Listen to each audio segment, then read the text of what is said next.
अस्सलाम वालेकुम दोस्तों, मैं हूं मलिक सज्जाद और आप देख रहे हैं सऊदी टीवी। दोस्तों, बहुत ही अच्छी अपडेट लेकर हाजिर हुआ हूं। यहाँ मैं आपको बताऊं कि सऊदी अरब अल उला इंटरनेशनल एयरपोर्ट को इंटरनेशनल फ़्लाइट्स के लिए खोल दिया गया है।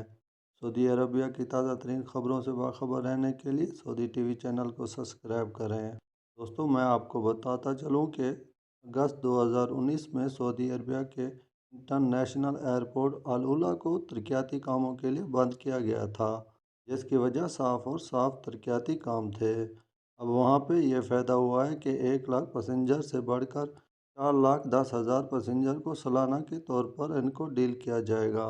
और आज से इंटरनेशनल एयरपोर्ट अल उला को इंटरनेशनल फ़्लाइट के लिए खोल दिया गया है। तो दोस्तों, अगर आप सऊदी अरबिया में रहते हैं और सऊदी अरबिया की ताज़ा तरीन खबरों के से बाखबर रहना चाहते हैं तो सऊदी टीवी चैनल को सब्सक्राइब कर दें।